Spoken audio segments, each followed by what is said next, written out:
Mobile ले लिया फट से हमने ईएमआई पर, लोन पर ले लिया हमने, क्रेडिट कार्ड पर ले लिया हमने, और जब ले लिया तब उलमा से आके धीरे से पूछते, मौलाना साहब ये किस्तों पर मोबाइल लेना कैसा है? अरे तू जो मोबाइल लेके आया किस पर लिया? किस्त पर लिया ना, तो लेने के पहले मसला पूछना चाहिए था कि लेने के बाद पूछना है। किस्त के ऊपर गाड़ी लेना कैसा है, किस्त के ऊपर मोबाइल लेना कैसा? कान खोल करके सुन लो, किस्त पर कोई सामान लेना जायज है, नाजायज नहीं है, मगर उसमें कंडीशन क्या है? कंडीशन ये है कि जो सामान बेचने वाला है उससे आपको लेना है। यहां जब आप मोबाइल किस्त पर लेते तो मोबाइल की कंपनी से या दुकानदार से नहीं लेते, आप बैंक से लेते हैं। आप बजाज का कार्ड इस्तेमाल करते हैं, Bajaj company, Bajaj finance company आपको फाइनेंस करा रही है। आप बाइक लोन पे ले रहे हैं, आईसीआई आपको लोन दे रही है, एचडीएफसी आपको लोन दे रही है, हीरो की या होंडा की कंपनी आपको लोन नहीं दे रही। पहली बात तो ये समझ लीजिए, जिसका सामान है उससे आप किस्त पर लेंगे, थर्ड पर्सन से नहीं लेंगे।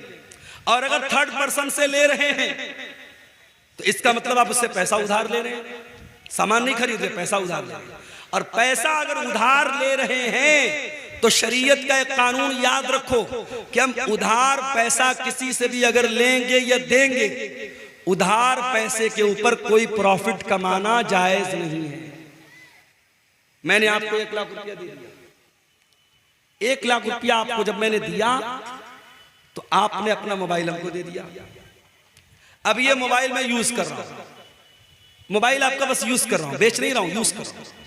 1 महीने के बाद आप आए और आपने कहा कि मौलवी साहब आप 1 लाख रुपया वापस ले लीजिए और मोबाइल मुझको दे दीजिए। मैंने 1 लाख रुपया वापस ले लिया, मोबाइल आपको दे दिया। हमें क्या लग रहा है साहब, ये तो जायज है। उसने हमको पैसा दिया, हमने पैसा दिया था, उसने बदले में मोबाइल दिया था। उस मोबाइल को हम गारंटी के तौर पर तो ले सकते हैं, लेकिन उस मोबाइल को अगर हम यूज कर रहे हैं तो ये ब्याज हो जाएगा मेरे भाई। इतना खतरनाक मामला है। शरीयत कहती है कि आप किसी को कर्जा दे रहे हैं तो कर्जा एहसान करने के लिए होता है, कर्जा कमाने के लिए। कमाना है तो बिजनेस करो, पार्टनरशिप करो। अगर किसी को उधार दे रहे हो, उधार पर 1 पैसा 1 रुपया भी मुनाफा नहीं कमा सकते। हाँ, मैंने आपको 1 लाख रुपया दिया, कुछ तय नहीं किया मैंने। आप जब पैसा मुझको देने आए, आपने अपनी खुशी से कहा मौलाना साहब आप मेरे काम आए थे, आपने मेरे बड़े मौके से मेरी मदद की थी, मैं अपनी खुशी से ये 1 किलो मिठाई लेके आया। 1 किलो मिठाई लेके आया हूं, वो दिवाली वाली मिठाई नहीं होनी चाहिए, वो अलग से खरीदा हो। 1 किलो मिठाई लेके आए बगैर मांगे, तो ये ब्याज में नहीं शामिल होगी, बल्कि ये अल्लाह के रसूल का तरीका था कि जब आप किसी से कर्ज लेते थे तो वापसी के टाइम कुछ बढ़ा के दे देते थे। ये बढ़ा के देना ये इंसानियत का और हुस्न अखलाक का तकाजा है, ये ब्याज नहीं है। लेकिन उधार में कोई किस्म का प्रॉफिट पहले से तय कर लेना और वो प्रॉफिट देना या लेना ये हराम है। और आप जब फाइनेंस पर मोबाइल लेते हैं तो 2%, 3%, 4%, 12% कुछ ना कुछ आप उसमें ब्याज देते हैं, और कुछ नहीं देते तो कम से कम अगर ईएमआई आपने टाइम से पेमेंट नहीं किया, महीने की 1 तारीख को ईएमआई का टाइम आया, आपने पेमेंट नहीं किया, तो पहली बात तो मोबाइल बंद हो जाएगा। मोबाइल का सिस्टम है वो लॉक रहता है, मोबाइल फौरन बंद हो जाएगा। और उसके बाद 2 दिन बाद आप जब पेमेंट करेंगे, अगर हर महीने 2000 दे रहे हैं तो 100 रुपया बढ़ा के देना पड़ेगा। ये जो बढ़ा के आप दे रहे हैं ये क्या है? यही सूद है, यही ब्याज है। और एक मोबाइल के लिए आप ब्याज दे रहे हैं। अल्लाह के प्यारे नबी फरमाते हैं लानल्लाहु आकिल रिबा व मुकिलहु व कातिबहु व शाहिदैहि। आपने फरमाया सूद खाने वाला, सूद खिलाने वाला, सूद लिखने वाला, सूद की गवाही देने वाला, सब पर अल्लाह की लानत। और आपने फरमाया सब बराबर हैं, हम सवा, सब बराबर हैं। ये सूद इतना बड़ा गुनाह है, ये ब्याज इतना बड़ा गुनाह है। अल्लाह के नबी फरमाते हैं, मुस्तदरक अल हाकिम की हसन दर्जे की रिवायत है, अर्रिबा सलासु व सबऊन बाबा, कि सूद के 70 से ज्यादा दरवाजे हैं, सूद के 70 से ज्यादा दर्जे हैं। ऐसरुहा अयन की हर रजुल उम्महु, और उसमें सबसे हल्का दर्जा ये है इंसान अपनी सगी माँ के साथ ज़िना करे। अपनी सगी माँ के साथ ज़िना करे। कौन तसव्वुर नहीं कर सकता इंसान अपनी सगी माँ के साथ ज़िना, तो बड़ी दूर की बात है, उसको गलत नजर से देख भी नहीं सकता इंसान। सूद और ब्याज खाना अपनी सगी माँ के साथ ज़िना करने से बड़ा पाप है मेरे भाई। और ये पाप आज का मुसलमान धड़ल्ले से कर रहा है, रोजा नमाज करके कर रहा है, माथे पर सजदे का निशान लगा के कर रहा है, चेहरे पर दाढ़ी रख के कर रहा है। खबरदार मेरे भाई, इस सूद और ब्याज से बाज आ जाओ, बाज आ जाओ। इस हराम कमाई से अपने घरों को, अपने दामन को बचा जाओ। और आगे बढ़िए मेरे भाइयों, सहाबे किराम को देखिए। हजरत अबू बकर सिद्दीक, उनका एक गुलाम था, वो एक मर्तबा खाने की कोई चीज लाता है, हजरत अबू बकर सिद्दीक को देता है। हजरत अबू बकर मुंह में डाल लेते हैं। वो कहता है, अबू बकर क्या आपको मालूम है ये मिठाई जो मैंने आपको खिलाई ये कैसी थी? मैं दौरे जाहिलियत में लोगों की किस्मत का हाल बताया करता था, और आज मुझे वही उसी दौर का एक आदमी मिल गया, इसका काम कभी मैंने किया था, और उसी दौर के तोहफे के तौर पर ये मिठाई उसने दी थी, जो मैंने ला के आपको दे दी और आपने खा ली। हजरत अबू बकर को जैसे ही अंदाजा हुआ कि ये कमाई हराम की है, उन्होंने फौरन अपने मुंह में हाथ डाला और उस मिठाई को, उस मीठी चीज को अपने हलक के नीचे उतरने न दिया, उल्टी करके कह करके बाहर निकाल दिया। ये सहाबे किराम थे। और यही नहीं, हमारे प्यारे नबी सल्लल्लाहु अलैहि वसल्लम अपने घर वालों को भी हलाल और हराम की बड़ी सख्ती से तालीम देते थे। आपके नवासे हजरत हसन रजी अल्लाह ताला अन्हु 5 साल के बच्चे हैं और मस्जिद के अंदर खेल रहे थे। खेलते खेलते मस्जिद के अंदर सदका की खजूरें आके रखी हैं, सदका की खजूर आके रखी है। हजरत हसन ने खजूर उठाई और खजूर उठा के मुंह में डाल ली। 5 साल के बच्चे को क्या पता कि खजूर कैसी है? उसको खजूर नजर आई, उसने उठाई, मुंह में डाल ली। नबी की नजर पड़ गई, नबी की नजर पड़ गई। नबी चाहते तो अपने बच्चे के, अपने नवासे के हाथ से छीन लेते, उसके मुंह में से निकाल लेते, मगर नबी ने तरबियत क्या की मेरे भाइयों। अल्लाह के प्यारे नबी ने अपने 5 साल के नवासे से फरमाया, बेटा थूक दे, बेटा मुंह से निकाल दे। अमा शऊरता अन्ना लाना कुल सदका, ऐ मेरे बच्चे क्या तू नहीं जानता कि हम सदका नहीं खाते? मेरे बच्चे ये सदका की खजूर है और तू नबी का नवासा है, तू नबी के अहले बैत में से। क्या तुझे मालूम नहीं कि तेरे नबी के ऊपर और नबी के अहले बैत के ऊपर सदका हराम है? सदका हराम है, नबी के अहले बैत पर सदका हराम है। ये तालीम दी है जनाब मोहम्मद रसूलुल्लाह सल्लल्लाहु अलैहि वसल्लम ने अपने 5 साल के नवासे। ये एहतियात थी मेरे भाई। बनारस में मुझे बहुत अच्छी तरीके से याद है, एक जमाना था, ये जो कपड़ा होता ना, कपड़ा, कुछ कपड़े ऐसे बनते थे बनारस में जिस पर मोर बना रहता था। मोर बना है या चिड़िया बनी है या बंदर बना है या कोई भी तस्वीर बनी। उलमा का फतवा था कि कपड़े पर अगर फिगर बना है, उस फिगर वाले कपड़े की कमाई सही नहीं है। और बनारस में साड़ी का कारोबार करने वालों को बड़ा बड़ा ऑफर मिलता था, बड़ी बड़ी रकम मिलती थी कि अगर तुम तस्वीर वाला कपड़ा तैयार करोगे हम तुम्हें पैसा ज्यादा देंगे, तुम्हारी साड़ी महंगी बिकेगी। मगर एहतियात होती थी, लोग नहीं तैयार करते थे। और अगर किसी के बारे में पता चल जाता था कि वो इंसान अपने साड़ी के ऊपर, अपने कपड़े के ऊपर इमेज बना करके बेच रहा है, लोग उसके घर दावत नहीं खाते थे, लोग उसके घर खाना नहीं खाते थे। ये एहतियात बनारस में मैंने अपनी आंखों से देखी थी। मगर आज क्या हो रहा है? आज वो एहतियात खत्म हो गई मेरे भाई। आज एहतियात का दौर खत्म। आज बनारस में हजारों लोग साड़ी पर तस्वीर वाली साड़ी बनवा रहे हैं, बेच रहे हैं, कारोबार कर रहे हैं और कोई फर्क नहीं पड़ रहा है। पैसा कमा रहे हैं, दबा के पैसा कमा रहे हैं। याद रखो मेरे भाइयों, पैसा तो यही रह जाएगा, जमीन तो यहीं रह जाएगी, जायदाद तो यहीं रह जाएगी, और हम मर करके अल्लाह के पास जाएंगे और अल्लाह पूछेगा मेरे बंदे तेरे सामने हलाल के बहुत सारे रास्ते थे, तूने हराम क्यों अपनाया, तूने गलत क्यों अपनाया। इसलिए कि क़यामत के दिन 5 सवालों का जवाब दिए बगैर अब्दुल गफ्फार को भी फुर्सत नहीं है, शेख वसीम मदनी को भी फुर्सत नहीं है, हमारे उलमा को भी फुर्सत नहीं है, आपको भी मोहलत नहीं है। 5 सवालों का जवाब तो सबको देना है। क्या सवाल होगा? ला तज़ूलु क़दमा इब्ने आदम मिन इंद रब्बिही यौमल क़ियामा। क़यामत के दिन इंसान अपनी जगह से हिल नहीं पाएगा जब तक 5 सवालों का जवाब नहीं दे देगा। नंबर 1, अन उम्रिही फीमा अफ़ना, तूने अपनी जिंदगी को कहाँ गुजारा था। नंबर 2, वअन शबाबिही फीमा अबला, तूने अपनी जवानी को कहाँ गुजारा था। तीसरा सवाल, वअन मालिही मिन ऐन इक्तसबहू, तूने माल कहाँ से कमाया था। चौथा सवाल, वह फीमा अनफ़क़हू, तूने माल कहाँ पर खर्च किया था। और 5वां सवाल, वह माज़ा अमिला फीमा अलिमा, तूने जो इल्म हासिल किया था उस इल्म के ऊपर तूने अमल कितना किया था। ये 5 सवाल का जवाब सबको देना है।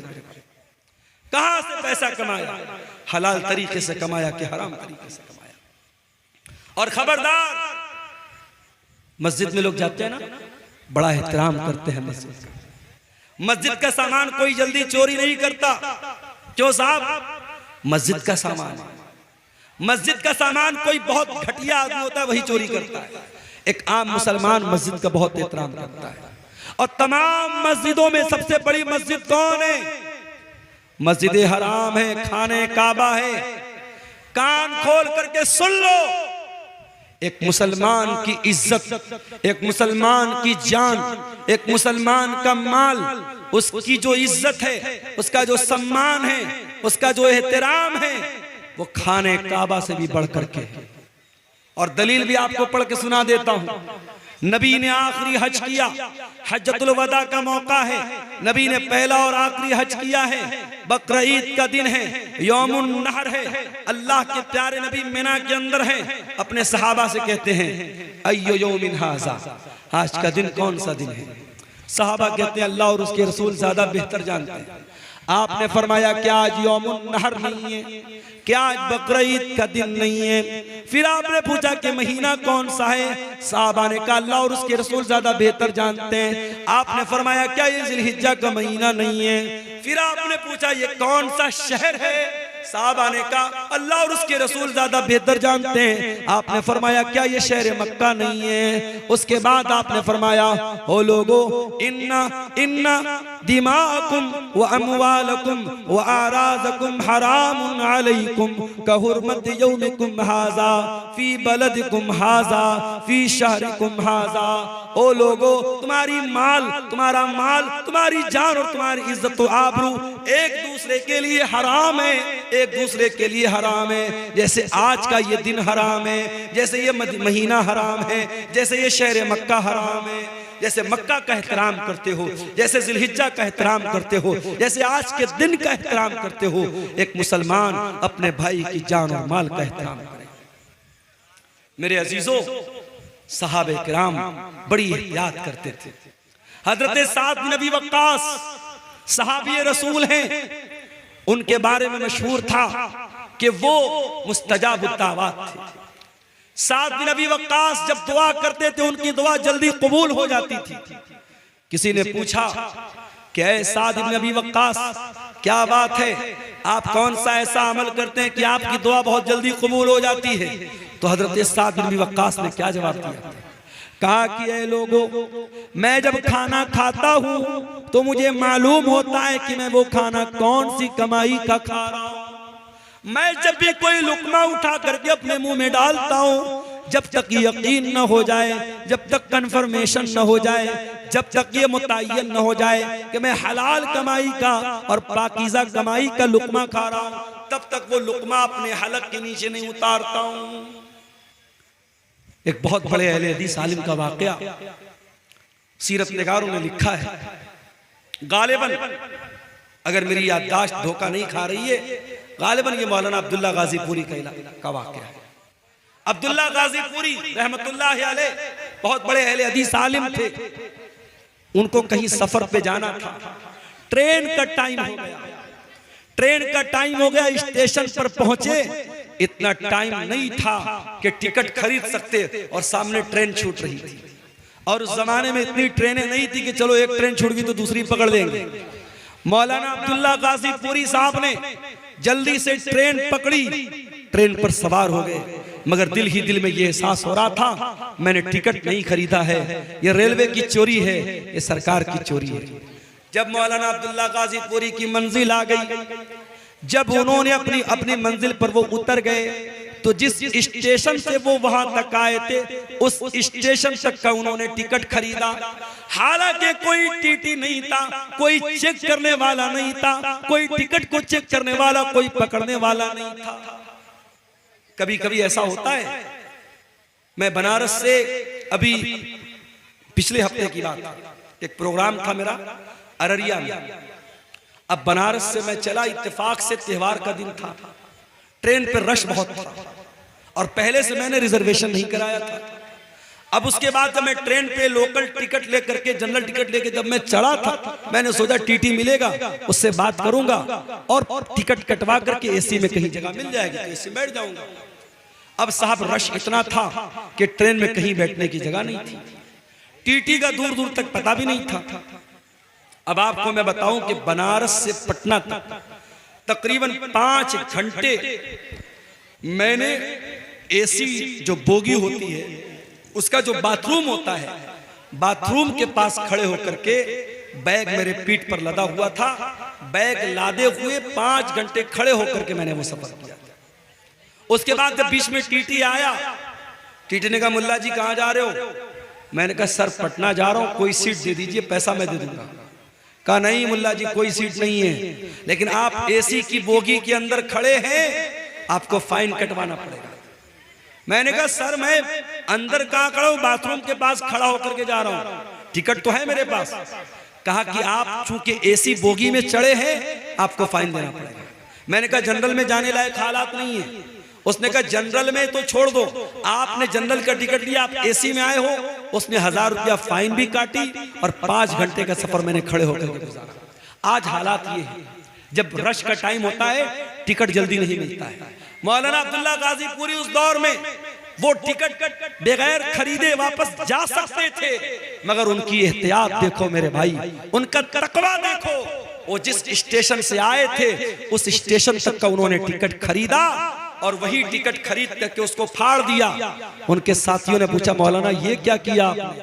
कहा मेरे भाइयों मैं रेलवे का कि ट्रेन का मैंने सफर किया था और मैं जल्दीबाजी में टिकट नहीं खरीद पाया था, मैंने जानबूझ करके उस स्टेशन का टिकट खरीद करके फाड़ दिया ताकि उतनी रकम सरकार के खजाने में चली जाए।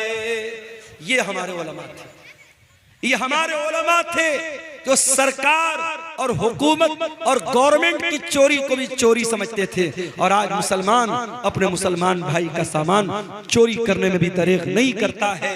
मेरे अजीजों ये एहतियात अपने अंदर पैदा करो। सलफ कहा करते थे अतिब मतअमका तकुन मुस्तजाब दावात, अपनी कमाई को हलाल कर लो तुम्हारी दुआएं कबूल होने लगेगी। इमाम अबू हनीफा रहमतुल्लाह अलैह बहुत बड़े इमाम गुजरे हैं, अल्लाह की रहमतें नाजिल हो उनके ऊपर। इमाम अबू हनीफा रहमतुल्लाह अलैह ने एक आदमी को कर्जा दिया, कर्जा दे दिया उसको, उसने समय पर टाइम पर कर्जा नहीं लौटाया। इमाम अबू हनीफा रहमतुल्लाह अलैह उस आदमी के दरवाजे पर गए। गर्मी का मौसम था, धूप निकली हुई थी और इमाम अबू हनीफा दरवाजे के पास खड़े हैं।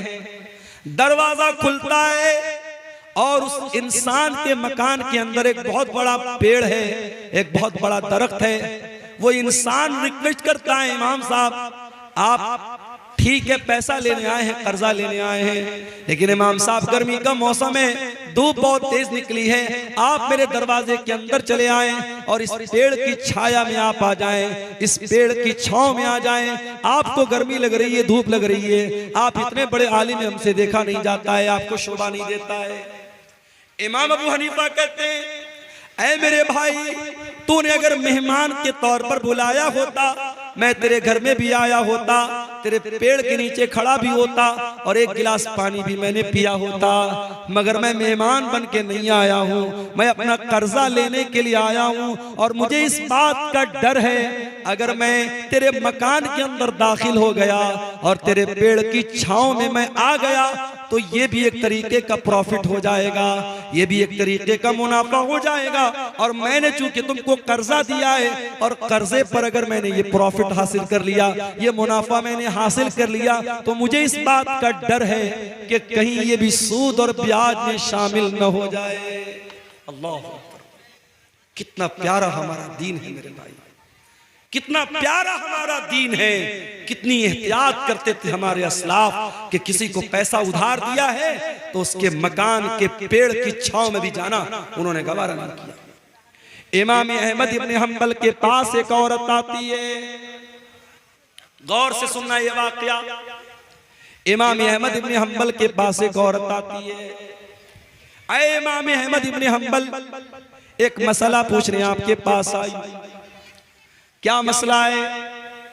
ऐ इमाम अहले सुन्नत, ऐ इमाम अहमद इब्न हंबल, मसला ये है कि मैं कपड़ा तैयार करती हूँ, कपड़ा बुनती हूँ, और मैं दिन में भी काम करती हूँ, रात में भी काम करती हूँ। दिन में सूरज की रोशनी में काम करती हूँ, रात को मैं चिराग जला करके चिराग की रोशनी में काम करती हूँ। ऐ इमाम अहमद इब्न हंबल, जब कपड़ा तैयार हो जाता है तो कपड़े की क्वालिटी में कुछ कपड़ा जो सूरज की रोशनी में तैयार होता है उसकी क्वालिटी थोड़ी अलग होती है, और जो कपड़ा चिराग की रोशनी में तैयार होता है उसकी क्वालिटी में थोड़ा फर्क होता है। ऐ इमाम अहमद इब्न हंबल, मैं मसला पूछने आई हूँ, जब मैं ये कपड़ा मार्केट पे बेचने जाऊंगी, जब मैं इस कपड़े को बाजार में बेचने जाऊंगी, तो क्या मुझे ये क्लियर करना पड़ेगा, क्या मुझको ये बताना पड़ेगा कि इस कपड़े का कौन सा हिस्सा मैंने सूरज की रोशनी में तैयार किया है और कौन सा कपड़ा मैंने रात के चिराग की रोशनी में तैयार किया है। इमाम अहमद इब्न हंबल हैरान हो गए, कहा कि ऐ मेरी बहन, मसला मैं बाद में बताऊंगा, पहले मैं ये जानना चाहता हूं, इतनी अल्लाह वाली, इतनी तकवा वाली तू औरत है कौन जो आ करके ये मसला पूछ रही है कि कपड़ा अगर सूरज की रोशनी में तैयार हुआ है और चिराग की रोशनी में तैयार हुआ है तो क्या कस्टमर को ये बताना पड़ेगा कि कौन सा कपड़ा सूरज की रोशनी में तैयार हुआ है और कौन सा कपड़ा चिराग की रोशनी में तैयार हुआ है। ऐ मेरी बहन, मैं जानना चाहता हूँ तेरा घराना कौन सा है, तेरा खानदान कौन सा है, तो कौन से खानदान से ताल्लुक रखती है। उस औरत ने कहा, ऐ इमाम अहमद इब्न हंबल, मैं इमाम बिश्र अल हाफी की बहन हूं। उस दौर के एक बहुत बड़े इमाम थे, इमाम बिश्र अल हाफी, मैं उनकी बहन हूं। हजरत इमाम अहमद इब्न हंबल ने कहा, वल्लाह मैंने बहुत तारीफ सुनी थी बिश्र अल हाफी की, आज देख लिया कि उनके घराने के अंदर कितनी दीनदारी है, कितना तकवा है, कितना अल्लाह का डर है, कितनी एहतियात है कि आज उनकी बहन आकर के मुझसे मसला पूछ रही है। मेरे प्यारे साथियों, एहतियात इसको कहते हैं, हलाल और हराम की चिंता इसको कहते हैं। आज तो हमारा मिजाज ये बन चुका है, बस पैसा आना चाहिए चाहे जैसे आ जाए, और यही वजह है आज रिश्तों की बरकत मेरे प्यारे साथियों खत्म हो चुकी है। आज जब लड़की देखने के लिए जब लड़के की मां जाती है तो क्या देखती है, लड़की की पर्सनालिटी कैसी है, लड़की कितनी खूबसूरत है, लड़की का घर और मकान कैसा है, लड़की कितना जहेज लेकर आएगी। काश हमने लड़की के घर वालों का तकवा देखा होता, लड़के की दीनदारी देखी होती और मुत्तकी और परहेजगार लड़की को बहू बना के घर में लाते तो शायद आज हालात वो न होते जो आज अपनी आंखों से हम और आप देख रहे हैं। हजरत उमर फारूक का वो वाकया याद कीजिए। हजरत उमर फारूक अपने दौर में गश्त पर निकले, एक मकान के पास से गुजरते एक लड़की की आवाज आ रही है। लड़की की माँ अपनी लड़की से कह रही है, बेटी दूध में उठ करके पानी मिला दे, सुबह हम दूध का कारोबार करने जाएंगे, दूध बेचने जाएंगे, रात बहुत हो चुकी है, तू जल्दी से दूध में पानी मिला दे। लड़की कहती है, अरे अम्मी जान, क्या आपको पता नहीं है अमीरुल मोमिनीन का ऑर्डर आया है, हजरत उमर का हुक्म आया है, दूध में पानी मिलाना जुर्म है, दूध में पानी मिलाना अपराध है, हमें मार्केट में शुद्ध दूध बेचना है, हमें प्योर दूध बेचना है, हमें खालिस दूध बेचना है, हमें दूध में कोई मिलावट नहीं करनी है। माँ ने कहा, बेटी यहाँ कौन सा उमर हमको देख रहा है, या कौन सा उमर देख रहा है, रात का सन्नाटा है, रात का टाइम है, अंधेरा है, ऐ मेरी बच्ची तू जाके दूध में पानी मिला दे, उमर को पता भी नहीं होगा कि हम क्या कर रहे हैं। बेटी ने कहा, मेरी प्यारी अम्मी जान, ठीक है, हजरत उमर फारूक हमको नहीं देख पा रहे हैं, उनको पता भी न चलेगा, फ़इन्ना रब्ब उमर यराना, अगर उमर हमको नहीं देख रहे हैं, ऐ अम्मी जान उमर का रब तो हमको देख रहा है। ऐ मेरी प्यारी माँ, अमीरुल मोमिनीन नहीं देख पा रहे हैं, लेकिन रब्बुल आलमीन तो देख रहा है, अल्लाह तो देख रहा है, अल्लाह को क्या जवाब देंगे। मेरी प्यारी माँ, तू इस सवाल का जवाब दे दे, मैं दूध में पानी मिलाना मैं दूध में पानी मिलाने के लिए तैयार हो जाऊंगी। जब बेटी ने ये जवाब दिया, माँ खामोश, माँ खामोश हो गई। मेरे भाइयों, तरबियत करो तो ऐसी करो कि आपके बच्चे जहां आपसे गलती हो, आपके बच्चे आपकी का सुधार कर दें, आपकी इस्लाह कर दें। बेटी ने जब ये जुमला कहा है, माँ खामोश हो गई। हजरत उमर फारूक ने मकान का नंबर नोट कर लिया, मकान की निशानी नोट कर ली, घर आए, सुबह को सारे बच्चों को इकट्ठा किया, कहा है मेरे प्यारे बच्चों, कल जब मैं रात में गश्त पर निकला था, मैं एक लड़की के मकान के पास से गुजरा था, मैंने लड़की की और उसकी माँ की बातचीत को सुना है। मेरे बच्चों, मैं नहीं जानता वो लड़की कितनी खूबसूरत है, मैं नहीं जानता वो लड़की कौन से खानदान से उसका ताल्लुक है, मैं नहीं जानता उसका हसब व नसब कैसा है, इतना जानता हूँ वो लड़की बहुत अल्लाह वाली है, और मैं उस लड़की को अपने घर की बहू बनाना चाहता हूँ। अब तुम बताओ, तुम में से कौन उससे निकाह करेगा। अल्लाह, लड़की की शक्ल भी नहीं देखा है, लड़की का खानदान भी नहीं देखा है, लड़की का दीन देखा है, और हजरत उमर बहू बनाने को तैयार हैं। और बेटे भी ऐसे हैं, एक बेटा आगे बढ़ता है, उसका नाम आसिम था, आसिम बिन उमर। उसने कहा, अब्बा जान, मैं शादी कर लूंगा उस लड़की के साथ, आप मेरा निकाह करा दीजिए। हजरत उमर ने उस लड़की को बहू बनाया, और दुनिया की तारीख ने, दुनिया की नजरों ने देखा, उसी लड़की की नस्ल से आगे चल करके एक इंसान पैदा होता है, जिसको दुनिया उमर बिन अब्दुल अजीज के नाम से जानती है, जिसको दुनिया उमर सानी के नाम से जानती है। मेरे प्यारे साथियों, जब माएँ मुत्तकी होंगी, जब माएँ दीनदार होंगी, जब बाप दीनदार होंगे, तो फिर उनसे पैदा होने वाली औलाद के बारे में आप उम्मीद कर सकते हैं कि वो भी दीनदार होगी। जब माँ और बाप के अंदर हलाल और हराम का फर्क नहीं होगा, जब माँ को इस बात की चिंता नहीं है कि घर में जो पैसा आ रहा है वो हलाल का आ रहा है या हराम का आ रहा है, जब बाप पैसा कमाने के पीछे अंधा बन चुका है और हर तरीके का अल्लम गल्लम, सूद, ब्याज, रिश्वत, हराम का पैसा घर में आ रहा है, और उस पैसे से जब अपने बच्चों की परवरिश करेंगे, तो अल्लाह के नबी क्या फरमाते हैं कि जिस जिस्म की परवरिश हराम कमाई से होगी, फन्नारु औला बिही, वो जिस्म जहन्नम की आग पे कयामत के दिन जहन्नम की आग में डाला जाएगा। मेरे अजीजों, अपने बच्चों को हराम कमाई से बचाओ, अपने बच्चों को हलाल कमाई खिलाओ, अपने बच्चों के बदन में हलाल कमाई का खून दौड़ाओ। हमारे नबी ने सारी जिंदगी हलाल और पाकीज़ा चीजों को खाने की तालीम दी है। हमारे नबी के दुनिया में आने का एक मकसद ये भी था,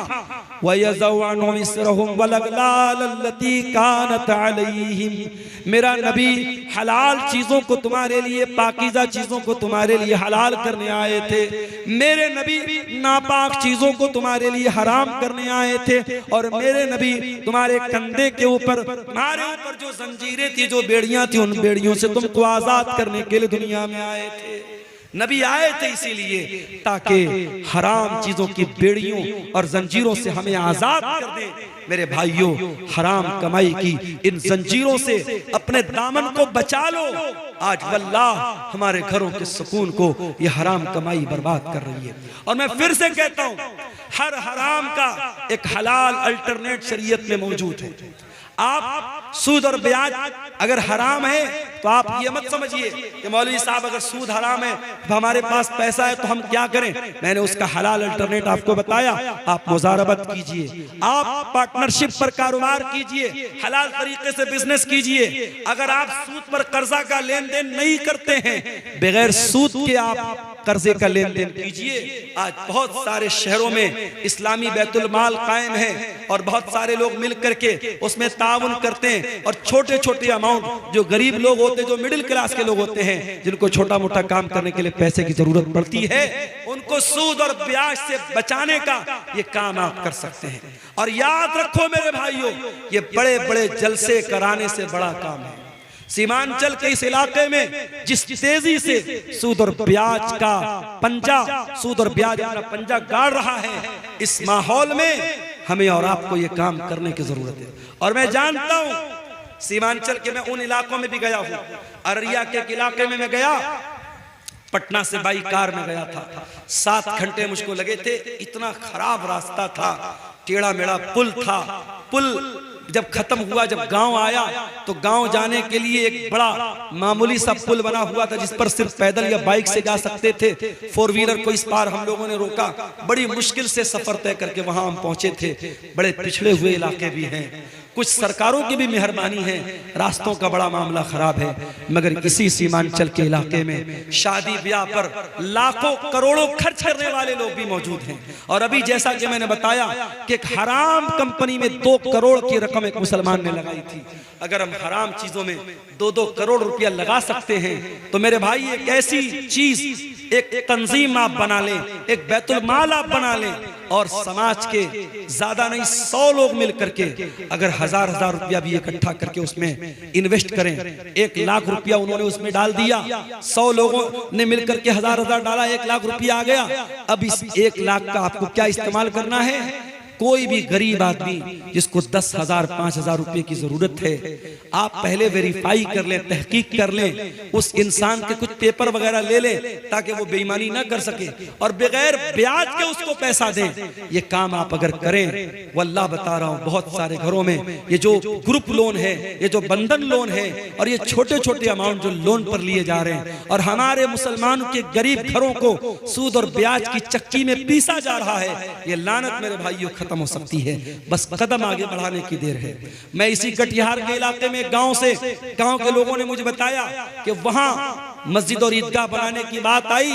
गांव के लोगों ने बहुत छोटा अमाउंट, शायद 100 रुपया या कितना 10 रुपया शायद बता रहे थे कि एक परिवार में जितने लोग हैं हर आदमी की तरफ से 10 रुपया देना है। हर आदमी, एक परिवार में अगर 10 लोग हैं तो 100 रुपया देना है, परिवार में 7 लोग हैं 70 रुपया देना है। 10-10 रुपया इकट्ठा करके हर हफ्ता कई लाख रुपए उस गांव के लोगों ने इकट्ठा किया, कब्रिस्तान की जमीन खरीदी, ईदगाह की बाउंड्री की और अभी और भी काम वो लोग करने जा रहे हैं। आपके करीब के किसी गांव के लोगों ने मुझे बताया। तो ये काम, इस तरीके के काम हम कर सकते हैं मेरे भाइयों। आपको कदम बढ़ाने की और हिम्मत करने की जरूरत है। मैं जानता हूं शेरशाबादी कौम के अंदर अल्लाह ताला ने बहुत सलाहियत दी है। इस सलाहियत का सही इस्तेमाल कीजिए। अपने समाज में होने वाली बुराइयों से मेरे भाइयों अपने आप को बचाइए। एक साहब सवाल कर रहे हैं कि यूट्यूब की कमाई हराम है तो कॉमेडियन यूट्यूब का पैसा मदरसे में दान करना कैसा है, और ड्रीम 11 का जीता हुआ पैसा मदरसा मस्जिद में दान करना कैसा है। जाहिर है अगर मदरसे वालों को पता है कि ये पैसा ये हराम कमाई का दर है, मदरसे वाले ना ले, और अगर मदरसे वालों को नहीं पता और मदरसे वालों ने ले लिया तो उनका लेना तो गलत नहीं है, मगर देने वाले को कोई सवाब नहीं मिलेगा। भाई कोई चोर अगर चोरी करे और चोरी का मकसद क्या बयान करे कि मैं अमीरों का पैसा चुरा करके गरीबों की मदद कर रहा हूं, तो भाई मदद करने का ये कोई तरीका नहीं है। तो जब इस तरीके के कॉमेडी वीडियो बना करके पैसा कमाना दुरुस्त नहीं है तो फिर उसकी कमाई भी दुरुस्त नहीं है और उस कमाई से आपका दान करना और सदका करना भी सही नहीं है। वल्लाहु आलम बिस्सवाब। तो मेरे अजीजों, ये हराम कमाई के बारे में चंद बातें मैंने आपके सामने रखी थी और आप ये बात देखिए कि हमारी शरीयत में हराम कमाई और हलाल कमाई के ताल्लुक से इतनी एहतियात बताई गई है कि अल्लाह के प्यारे नबी सल्लल्लाहु अलैहि वसल्लम ने जहन्नम की वईद बयान की है उन लोगों के बारे में जो लोगों का माल नाजायज तरीके से खा लेते हैं। मैं आखिरी हदीस सुना करके बात खत्म करता हूं। अल्लाह के नबी ने सहाबा से कहा कि ऐ मेरे सहाबा, क्या तुम जानते हो मुफलिस कौन है, गरीब कौन है? सहाबा ने कहा अल्लाह के नबी, अल्लाह और उसके रसूल ज्यादा बेहतर जानते हैं, आप ही बता दीजिए। आपने फरमाया मेरी उम्मत के अंदर गरीब आदमी वो होगा, मेरी उम्मत में मुफलिस इंसान वो होगा जो कयामत के दिन रोजा, नमाज, ज़कात सब लेकर के आएगा। वयअती क़द शतम हाज़ा व ज़रब हाज़ा व अकल माल हाज़ा व क़ज़फ़ हाज़ा, किसी का माल हड़पा होगा, किसी को गाली दी होगी, किसी पर तोहमत लगाई होगी, किसी पर बहतान लगाया होगा, हराम तरीके से लोगों का माल कमाया होगा। उस इंसान के बारे में अल्लाह के नबी फरमाते हैं उसकी नेकियां हकदारों को दे दी जाएगी। कयामत के दिन दुनिया की करेंसी नहीं चलेगी। यहाँ गांधी जी के फोटो वाला नोट चल रहा है, आखिरत में नोट नहीं चलेगा। ऐसे आप हज करने जाते हैं, उम्रा करने जाते हैं, इंडिया की करेंसी आप एयरपोर्ट से ही चेंज कर लेते हैं या वहां सऊदी एयरपोर्ट पे जाके चेंज कर लेते हैं, क्योंकि आपको मालूम है कि सऊदी में सऊदी रियाल चलेगा, दुबई में दुबई का दिरहम चलेगा और इसी तरीके से कुवैत में कुवैत का दीनार चलेगा। आखिरत में जो करेंसी होगी मेरे प्यारे साथियों, वो नेकी और गुनाह की करेंसी होगी। अगर हमने किसी का हक मारा है, उसकी हमारी नेकियां उसको दे दी जाएंगी। और जब हमारी नेकियां खत्म हो जाएंगी, अल्लाह के प्यारे नबी फरमाते हैं फ़इन फ़नियत हसनातुहु, अगर उसकी नेकियां खत्म हो जाएंगी और फिर भी हकदारों का हक बाकी रह जाएगा, तो क्या किया जाएगा? फिर उन लोगों के गुनाह इसके ऊपर लादे जाएंगे जिनका हक इसने मारा है, जिनकी जमीन को इसने हड़पा है, जिनको गाली दी है, जिनको बुरा भला कहा है, जिन पर तानो तशरीह की है, उनके गुनाह इसके ऊपर लादे जाएंगे। और वो इंसान जो दुनिया से नेकी का पहाड़ लेके आया था, अब गुनाहों के बोझ के नीचे दबा होगा और सुम्मत तुरिहा फिन्नार, फिर उसको जहन्नम के अंदर फेंक दिया जाएगा और डाल दिया जाएगा। इसलिए मेरे अजीजों, हराम कमाई से अपने दामन को बचा लो।